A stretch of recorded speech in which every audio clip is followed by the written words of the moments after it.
오늘 바보 포도원지기라는 제목으로 함께 말씀을 나누려고 합니다. 예수님께서 공생애를 시작하신 지 2년이 지난 어느 날, 정확히 언젠지는 모르겠지만 갈릴리에서 계속해서 왕성한 사역을 하시고 계셨습니다. 가시는 곳곳마다 수많은 사람들이 몰리고 예수님께서 하늘의 천국 복음을 전하시며 놀라운 지혜와 은혜를 선포하신 그러한 시간들이 계속되고 있던 어느 날, 예수님께서 한 바리새인의 집에 초대를 받으셨죠. 그래서 그곳에서 식사하시며 바리새인들의 외식함에 대하여서 경고하시는 말씀이 그곳에 있었습니다. 그리고 식사를 다 하신 이후에 그 집을 나서셨을 때 그 집 앞에, 그 갈릴리 한 작은 마을에 예수님께서 잡수시는 동안에 수만 명의 사람들이 모였는데, 얼마나 많이 모였는지 그 좁은 동네에 서로 밟힐 만큼 빼곡하게 수만 명이 모여있는 그 상황입니다. 그 상황에서 예수님은 무리를 바라보시면서 동일한 말씀을 전하셨죠. 이 시대를 분별하여 바리새인들의 외식에 주의하고, 또 다가오는 하나님의 심판의 날, 크고 두려운 날을 너희들이 준비하라, 회개하라 라는 말씀을 예수님께서는 그 자리에서 선포를 하셨죠. 그런데 아쉽게도 그곳에 있는 대부분의 사람들은 그 심판의 메시지가, 다가오는 그 진노의 날이 본인들과는 상관이 없는 날인 줄 알았습니다. 왜냐하면 그들은 유대인이었고, 그들은 율법을 가지고 있었고, 그들은 하나님의 백성 아브라함의 자손이라는 정체성을 가지고 살아가던 자들이었기에 그 심판에서 본인들은 제외된 줄 알고 있었죠. 그래서 그때 어떤 사람들이 예수님께 이렇게 질문하는 것입니다. 그때 마침 두어 사람이 와서 빌라도가 어떤 갈릴리 사람들의 피를 그들의 제물에 섞은 일로 예수께 아뢰니.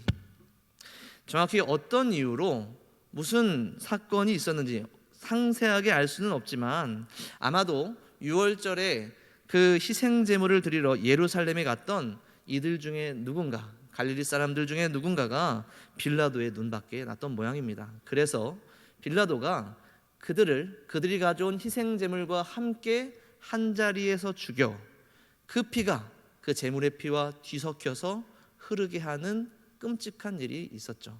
이 사건이 끔찍한 이유는 그 일이 일어난 곳이 바로 성전 앞이었다는 것입니다. 그들이 제물을 가지러, 하나님께 예배를 드리러, 제사를 드리러 온 그때에 오히려 그 제물과 함께 죽임을 당하고 피가 섞여서 땅에 흩뿌려지는 이 끔찍한 일을 가지고 이들은 예수님께 질문하는 것이죠. 그들이 왜 죽었을까요? 그들은 이렇게 생각했던 겁니다. 아마도 그들에게는 하나님 앞에서 숨긴, 또 사람들에게 미처 말하지 못하고 숨기고 있는 어떤 더러운 죄가 있었을 겁니다. 그러니 하나님께서 그들이 제물을 가지고 오는 것을 허락지 않으시고 성전 앞에서, 하나님의 얼굴 앞에서, 그분의 면전에서 그들을 끔찍하게 죽이신 것 아니겠습니까? 분명 그들에겐 뭔가 크고 더러운 죄가 있었을 것입니다.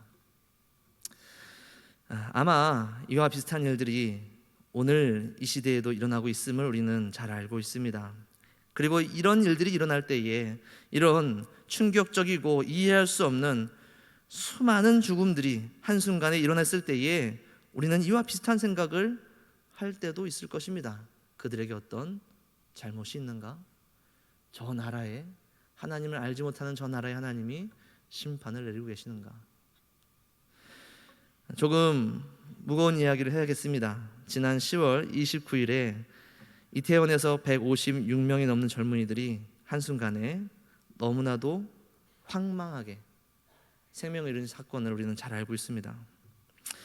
그 사건 앞에서 우리는 슬퍼하고 눈물을 흘렸을 것입니다. 그러나 끊이지 않는 의문이 우리 안에 남아있을 겁니다. 도대체 왜일까? 이 갈릴리 사람들은 왜 이렇게 끔찍하게 죽었을까? 이 젊은이들은 왜 이렇게 허무하게 죽었을까? 이뿐만이 아니죠. 지금도 이 세상 방방곳곳에서 아주 끔찍한 대규모의 전쟁과 기근, 또 전염병, 지진, 태풍, 우리의 힘으로 어찌할 수 없는 그 큰 자연재해들로 하루에도 수백 명씩, 수천 명씩, 수만 명씩 한 곳에서 생명을 잃는 그런 끔찍한 일들을 우리가 듣고 목격할 때에 우리는 충격을 받고 슬퍼하고 당혹할 수는 모르지만 끝내 그 문제의 해답을 알지 못해 온갖 상상을 하며 결국에는 그들에게 어떤 잘못이 있지 않았을까? 하나님께서 싫어하시는, 미워하시는 죄 때문에 그들이 더 큰 어떤 죄가 있어 이러한 일을 당한 것은 아닐까? 오늘 우리는 이 유대인들과 똑같은 생각을 하고 있을지 모릅니다. 그러나 오늘 예수님께서는 이 일에 대해서 어떻게 설명하십니까? 대답하여 이르시되 너희는 이 갈릴리 사람들이 이같이 해 받음으로 다른 모든 갈릴리 사람보다 죄가 더 있는 줄 아느냐? 또 얘기하시죠. 또 실로암에서 망대가 무너져 치어 죽은 18사람이 예루살렘에 관 다른 모든 사람보다 죄가 더 있는 줄 아느냐? 예수님께서는 분명히 말씀하십니다. 이어서 두 번이나 동일하게 똑같은 말씀을 이렇게 반복하시죠. 너희에게 이르노니 아니라 너희도 만일 회개하지 아니하면 다 이와 같이 망하리라. 예수님께서 무엇이라 말씀하십니까? 그들에게 더 죄가 있습니까? 그들이 우리보다 더 악합니까? 그들이 우리에 비해서 더 끔찍한 삶을 살았습니까? 아니다. 아니라는 것이죠. 그래서 화를 당한 것이 아니라는 말입니다. 오히려 그들뿐만 아니라 나와 여러분들을 포함한 우리 모두가 그러한 모습으로 멸망하게 될 자들이다 라고 얘기하시죠. 여기에 단서가 붙습니다. 만일 회개하지 않는다면, 만일 우리가 회개하지 않는다면 그들도 우리도 다 한 모양으로 멸망하고 사라져버릴 그러한 운명들이다라는 것이죠. 어떻게 이해가 되십니까? 이 질문에 대한 충분한 대답이 되셨습니까? 아마 그렇지 않으실 겁니다. 왜 우리가 다 멸망해야 되는지, 우리가 무엇을 회개해야 되는지, 그 회개가 우리에게 어떻게 능력을 나타내어 우리를 건져낼지, 사실 우리는 아직 모르는 것들이 너무나도 많습니다. 이들도 마찬가지였죠. 유대인들도 아직 알지 못하였을 겁니다. 그래서 예수님께서는 이어지는 한 비유로 그들에게 더욱 말씀하고 계시죠. 그것이 오늘 우리가 읽은 본문의 말씀입니다. 오늘 본문 말씀에 어떤 장면이 등장합니까? 한 포도원 주인이 열매를 얻으려고 무화과 나무를 보러 옵니다. 그러나 지난 3년 동안 단 한 번도 이 주인은 그 열매를 얻지 못하죠. 포도원 주인은 상식적인 선택을 합니다. 이 상식적인 선택이라는 것은 옳은 선택을 얘기하죠. 무엇이 옳은 선택입니까? 이 무화과 나무를 찍어버리는 것입니다. 3년이나 이 주인이 기대했던 그 열매를 주지 못한 이 무화과 나무는 당연히 찍어버리고 다른 나무를 심어야겠죠. 그것이 지혜로운 것 아닙니까? 그것이 옳은 선택 아닙니까? 그리고 이것을 우리는 의로운 선택이라고 얘기하고 정의로운 선택이라고 얘기하고 우리는 공의로운 선택이라고 이야기합니다. 그런데 그 주인 앞에 오늘 포도원 지기는 이렇게 얘기합니다. 본인이 더 돌보고 기르겠으니 이번 해 한 번만, 금년만 한 번 더 기다려달라고. 그래서 그 후에 열매를 맺으면 좋을 것이고 혹 그 이후에 열매를 맺지 못하면 그때 찍어버리라고 이야기합니다. 오늘 이야기는 이상한 점이 한두 가지가 아니죠. 도대체 포도원 지기는 무슨 생각으로 이러한 것을 주인에게 말하는 것일까? 그에 앞서서 왜 포도원에 무화과 나무가 있을까? 그럼 포도원이면 포도가 있어야 되지 않겠습니까? 포도원에는 포도나무를 길러야 되는데 왜 굳이 무화과 나무가 있을까? 그러나 당시에는 이 팔레스타인 지방에서 포도와 무화과 나무는 대표적인 과수였고 그래서 포도원 안에 무화과를 함께 키우는 것은 이상한 일이 아니었습니다. 더욱이 이 무화과 나무를 키우는 이유가 있었습니다. 왜냐하면 이 무화과 나무라는 것은 잘 신경 쓰고 손질하고 가꾸기만 한다면 아열대 지방에서는 보통 계절마다 결실을 맺습니다. 즉 1년에 4번 정도는 주렁주렁 열린 그 열매를 찾을 수 있다는 것이죠. 또 산악지방과 같은 척박한 땅에서도 최소한 2번은 열매를 맺습니다. 그러면 이 이야기가 더 심각해지는 것 아닙니까? 보통 1년에 4번 또 최소한 2번은 열매를 맺어야 이 무화과 나무가, 이 포도원에 있는 이 무화과 나무는 3년 동안 한 번도 과실을 맺지 못했다라는 것이죠. 뭔가 잘못돼도 너무나도 잘못된 무화과 나무입니다. 사실 그래서 성경에서는 무화과 나무를 평화와 번영 혹은 노력의 대가를 상징합니다. 그토록 열매를 잘 맺어야 하는 무화과 나무가 3년이나 열매를 맺지 못했다면 여러분들은 어떻게 하시겠습니까? 여러분들의 집에 조그마한 어떤 장소를 마련해서 그곳에 나무를 심고 1년에 한 번 정도 열매를 기대하는 그런 나무를 심었는데 3년 동안 열매가 없었다 생각해 보십시오. 그 나무 어떻게 되겠습니까? 당장 버리지 않겠습니까? 너무나도 당연한 것이죠. 이 포도원 주인은 이런 마음이었을 것입니다. 저 너무나도 이상한 무화과 나무를 아예 뿌리채 뽑아서 그 종자가 이제는 그 땅에 다시는 뿌리 내리지 못하도록 그렇게 해야 옳은 것 아닙니까? 그런데 그곳의 포도원 지기는 8절에서 이상한 이야기를 하는 것이죠. 그대로 두소서.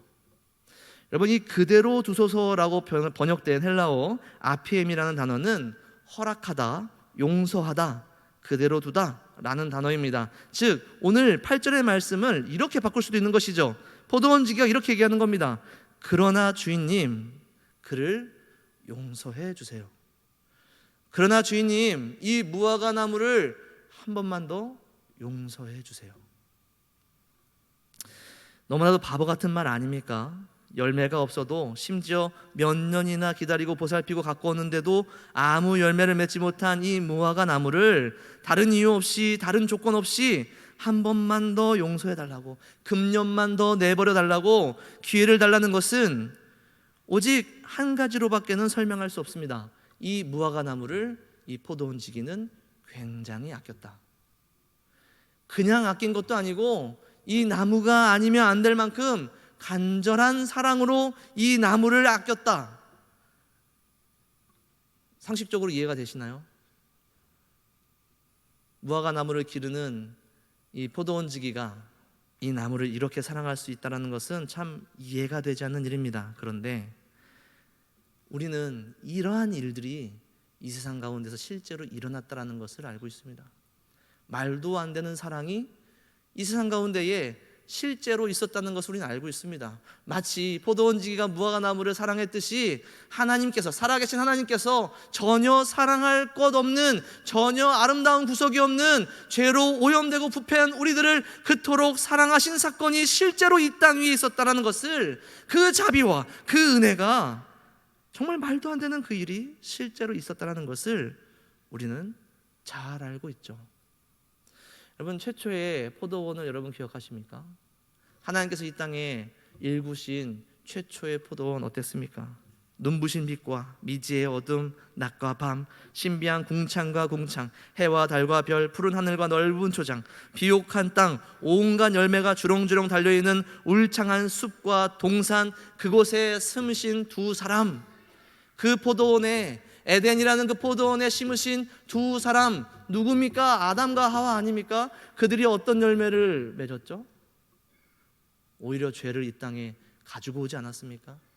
그래서 모든 피조세계를 사망과 죽음의 권세에 넘겨주지 않았습니까? 심지어 그들 자신조차요. 그런 그들을 하나님은 용서하셨죠. 그리고 다시 한번 기다리셨습니다.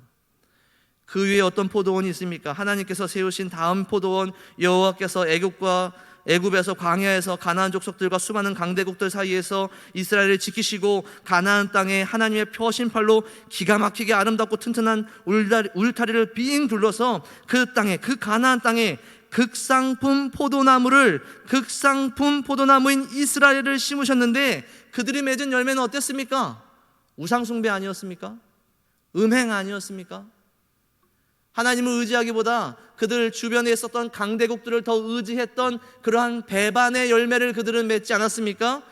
그러한 그들을 바라보며 하나님은 이렇게 한탄하셨죠. 내가 내 포도원을 위하여 행한 것 외에 무엇을 더할 것이 있으랴.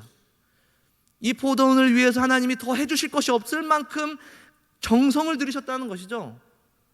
내가 좋은 포도 맺기를 기다렸거늘 들포도를 맺음은 어찌 됨인고. 하나님께서는 그러나 다시 그들을 용서하시고 기다리셨죠. 그들을 포로되었던 바벨론에서 다시 돌이키셔서 그들을 다시 모으지 않으셨습니까? 다시 한번 그들 안에 말씀의 부흥을 허락하셔서 그들에게 성전을 세우고 하나님의 말씀을 세울 수 있는 그러한 기회를 다시 한번 허락하지 않으셨습니까? 오늘 말씀의 무대로 돌아가 봅시다. 예수님께서 2000년 전에 그 예루살렘에서, 그 이스라엘에서, 그 갈릴리에서 보신 열매는 무엇입니까? 그래서 그들은 이제는 하나님께 조금은 드릴 만한 아름다운 열매를 맺었나요? 아니죠. 오랜 포로 생활 속에서 돌아와 그들은 다시 한번 말씀의 부흥을 허락받았지만 이제 그들은 오히려 그 말씀과 율법을 우상으로 삼아서 그 율법을 섬기고 그 율법 안에서 자신들의 유익을 구하며 자신들을 높이는 바리새인들의 외식함, 제사장들의 타락함, 사두개인들의 또 고관들의 부패함, 결국에는 자신들의 욕심 때문에 예수 그리스도를 십자가에 못 박는 것이 그들이 맺은 열매 아닙니까? 하나님께서 더 참으시겠습니까? 예수님께서 더 참으시겠습니까? 그런데 놀랍게도 이 바보 포도원지기이신, 우리를 바보처럼 사랑하신 예수 그리스도께서는 한 번 더 참으셨죠. 예수님께서는 자신을 십자가에 의해서 못 박는 그들에게 이렇게 말씀하지 않으십니까? 오늘의 비유와 같이, 그러나 아버지, 저들을 용서해 주세요. 그러나 아버지, 아직도 그들에게 열매를 찾지 못하셨고 당신께서 보내신 외아들을 십자가에 못 박았음에도 불구하고 저들을 한 번 더 용서해 주십시오. 여러분, 이게 십자가 위에서 예수님께서 하신 말씀의 의미입니다. 우리의 포도원지기이신 예수 그리스도는 마지막으로 한 번 더 용서와 긍휼을 베풀어 주시기를 간구합니다. 그리고 약속하신 대로 더욱 땅을 갈고 더욱 걸음을 뿌리셨죠. 우리를 사랑하신 바보 같은 포도원지기이신 예수 그리스도께서 그 걸음과 그 땅을 자기의 살과 자기의 피로 뿌리셨다라는 것입니다. 이것이 마지막 기회입니다. 이것이 마지막 은혜입니다. 조금 멀리 돌아온 것 같지만 우리 처음 질문으로 다시 돌아가 봅시다. 왜 저들이 저런 일을 당했습니까? 그들이 큰 죄가 있기 때문에 저런 일을 당하는 것이 아니냐고요? 그러한 생각은 스스로 자신은 심판과 관계가 없다고 생각하는 사람들이나 할 수 있는 겁니다. 오늘 유대인들처럼요. 왜 끔찍한 재앙을 당한 어떤 사람들이 아니라 우리 모두를 포함한 우리 모두 온 세상이 다 이와 같이 멸망을 당해야 할 사람들입니까? 그것은 아담 이래 그 누구도, 그 어떤 사회도, 그 어떤 공동체도, 그 어떤 나라도, 그 어떤 신정국가도 하나님께서 받으실 만한 온전한 열매를 맺지 못했기 때문에 그렇습니다. 우리가 그토록 경건하게 여기는 다윗이 어떻습니까? 그 삶은 온전한 열매였나요? 그가 우리아를 살해하고 밧세바를 간음한 사건이 있지 않습니까? 어찌 다윗의 삶이, 어찌 다윗의 인생이 하나님 받으시기에 온전한 열매가 되겠습니까? 이스라엘의 역사가 어떻게 하나님이 받으시기에 온전한 역사가 되겠습니까? 그렇지 않죠. 오로지 그들이 지금까지 살아있는 이유는, 오늘 이 세상에 지금까지 유지되는 이유는, 오늘 우리가 아무렇지 않게 이렇게 숨쉬며 살아가는 이유는 우리가 받으실 만한 열매를 드렸기 때문이 아니라 여지껏 그가 참으시기 때문입니다. 그래서 우리는 살 수 있는 것이죠. 이 머리와 이 가슴과 이 손과 발에 정말 하나님께서 받으시기에 부끄럽지 않은 열매가 있다고 생각하십니까? 오늘 우리가 회개할 것은 바로 이것입니다. 우리가 열매를 맺지 못합니다. 그 수많은 시간을 우리에게 무상의 은혜로 매일매일 살리시고 숨쉬게 하시고 기쁘게 하시고 평안케 하시고 먹고 마시게 했는데도 불구하고 우리는 이 열매를 맺지를 못합니다. 언제나 우리의 손과 우리의 마음에는 주께서 받으시지 못할 더러운 죄와 악한 생각들이 아직도 남아있기 때문에 그렇습니다. 그래서 우리 모두는 이 땅에서 뽑힐 뿐만 아니라 찍혀져서 저 지옥의 장작이 되어야 할, 그래야 마땅한 사람들이라는 것이죠. 그런데 그런 우리들에게 그런 이 세상에게 예수님께서는 한 번 더 기회를 주셨습니다. 예수 그리스도께서 자신을 화목제물 삼아 우리에게 다시 한번 구원받을 수 있는 기회를 허락하셨다는 것이죠. 바로 그 이름을 믿음으로 참 하나님의 백성이 되어 하나님께서 이제는 기뻐 받으실 만한 온전한 열매를 맺을 수 있게 되었다는 말입니다. 그리고 이 기회는 유일할 뿐만 아니라 마지막 기회입니다. 이제 그리스도께서 이 땅에 오셔서 십자가에 매달리시고 부활하신 이후에는 이 구원받을 만한 또 다른 이름을 주신 일이 없다라는 것이죠. 그리고 다시 하나님께서 우리에게 그 열매를 되찾으실 때에는 이제는 우리는 그 심판에서 피할 수 없다라는 것입니다. 그러니 오늘 우리는 얼마나 큰 은혜를 입은 자들입니까? 그 이름 때문에, 오직 그 이름을 듣고 그 이름을 믿어 오직 그로 인하여 구원받은 우리는 얼마나 큰 은혜를 입은 자들입니까? 그 심판을 피했기에, 우리에게 합당한 열매를 요구하시는 그 공의로우신 하나님의 심판을 우리는 피했기에, 우리는 면했기에 얼마나 감사한 일이냐는 것입니다. 그렇다면 우리가 이와 같은 큰 재앙, 끔찍한 죽음들, 안타까운 소식들, 재난의 소식들을 듣게 될 때에 우리 안에 고백되어지고 우리 안에 살아나야 할 감각은 바로 이런 것입니다. 아, 저들에게 갑자기 닥친 재앙은 내가 당해야 했을 재앙이구나. 저들의 머리가 아니라 나의 머리 위로 망대가 무너져서야 했었구나. 오직 그 이름을 믿는 믿음 때문에 내게 향하였던 크고 두려운 심판의 화살이 오히려 예수 그리스도께 명중하였고 내게서는 비껴갔구나. 그러니 이미 구원받은 이후로는 내게는 죽음도 멸망과 실판이 아니라 유익이라 부를 수 있겠구나. 그러한 감사가 우리 안에 고백될 때 동시에 우리는 처절한 슬픔으로 다시 한번 회개해야 됩니다. 왜냐하면 만약 저 세상에서 죽어가는 저와 같은 이들 중에 이와 같은 그리스도를 알지 못하고 멸망당한 사람이 있다면 그 은혜를 맛보고도 이 끔찍한 상황에서 벗어날 수 있는 유일한 길이 오직 예수 그리스도밖에 없다는 사실을 잘 알면서도 저들이 저 멸망이 가득한 세상에 그저 그렇게 내버려둬서 저렇게 처참하게 죽어가도록 그리스도를 전하지 못하였던 나에게 책임이 있구나 라는 것이죠. 사랑하는 동산교회 성도 여러분, 왜 저들을 위해 아무것도 하지 않으셨습니까? 그저 뉴스에서, 그저 여러 소식에서 들려오는 것을 보며 혀를 차고 지나가지 않았습니까? 왜 다가오는 심판과 멸망에서 벗어나라고 주 예수 그리스도를 믿고 구원받으라고 그들에게 외치지 않았습니까? 왜 저도 안타까운 생명들이 영원히 꺼지도록 손 놓고 계셨습니까? 우리의 책임 아닙니까? 우리가 절규해야 될 일 아닙니까? 이제 우리도 저 무화과 나무를 위해 두릅하고 걸음을 주어야 할 줄로 믿습니다.